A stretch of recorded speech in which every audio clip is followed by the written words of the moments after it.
So if you knit the vest as written with the two colors, you are going to have a seam that has one color on one armhole and one color on the other armhole. So I'm not going to show you how to do the two colors for the armholes.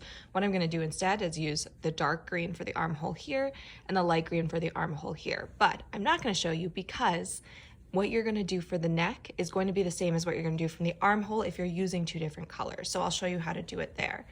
The way that I'm deciding what color to use in the neck, and this is up to preference, is that this side has the dark green ribbing, so I'm going to do the dark green ribbing on this side of the neck, and this side has the light green ribbing, so I'm going to do the light green ribbing on this side of the neck, and I will start with the light green ribbing. So I'm grabbing my yarn. I'm using my US 6 needles, which is what the pattern calls for, but of course it's, if you've changed your larger needle, change appropriately here.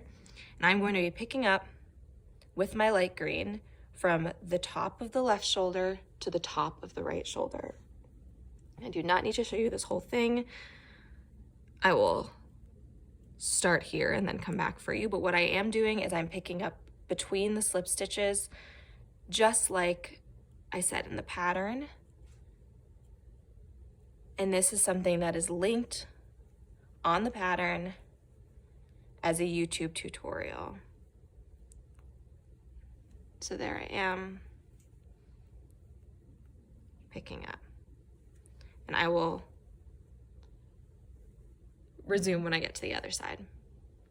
Okay, so now I have picked up the stitches along this side of the neckline from the top of the shoulder to the top of the shoulder. I'm stopping here, I'm turning, and I'm going to work in flat. The only important number here is that this is an even number, which it is. I'm going to be turning my work and working flat in a 1x1 rib, starting with the knit. So I should be starting this row with a knit, ending with a purl, and then when I turn my work, again, I should be starting that row with a knit and ending with a purl. So I'm going to do 1x1 rib all the way down here, and that's knit 1, purl 1. I'll show you what happens when I get to the end of the row. Okay, I'm approaching the end of the row where I started picking up stitches, making sure that I end on a purl. And this is the first loose stitch that's in there, so when I purl, I just want to be really careful not to pull it out and then to pull it nice and tight after that. Now I've reached the end of this row, I'm turning my work, and I'm just working flat.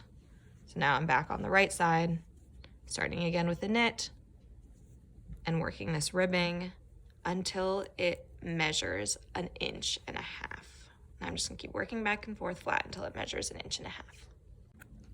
All right, so I did the full 1.5 inches of ribbing on this side of the neck. It matches the ribbing down here.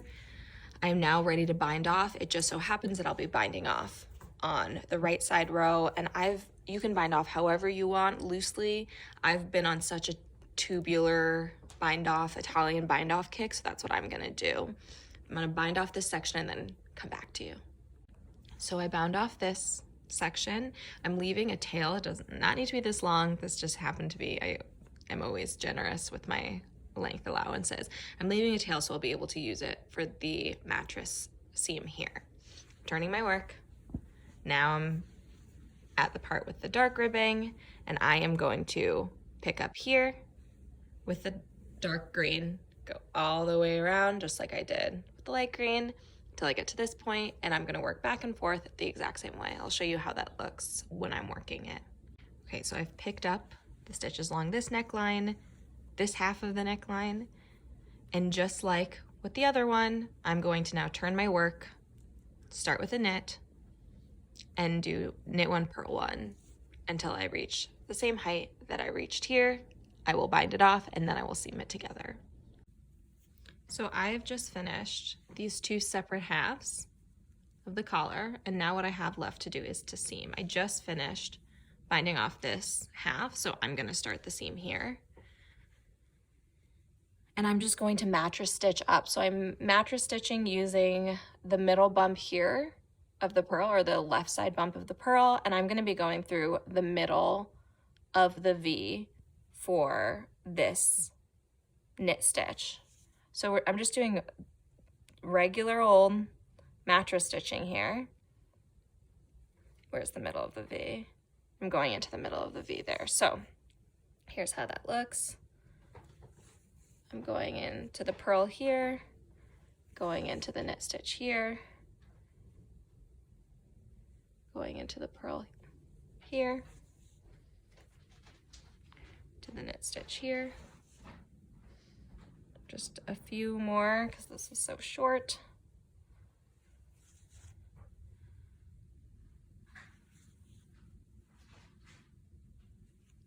I'm gonna pull it nice and tight so that it is seamed up here. And there's a tiny little hole. I'm just gonna go in here.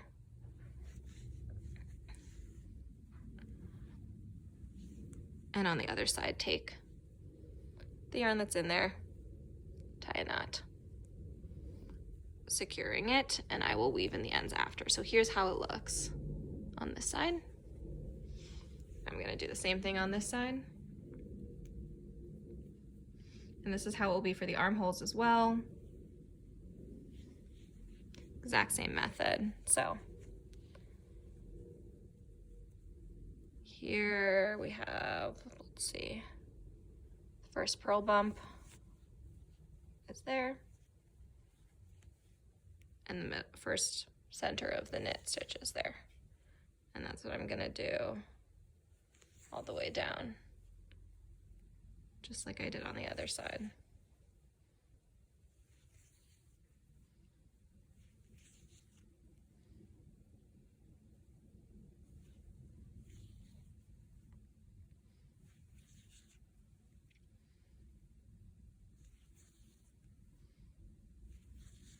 See, when I pull it, nice and tight.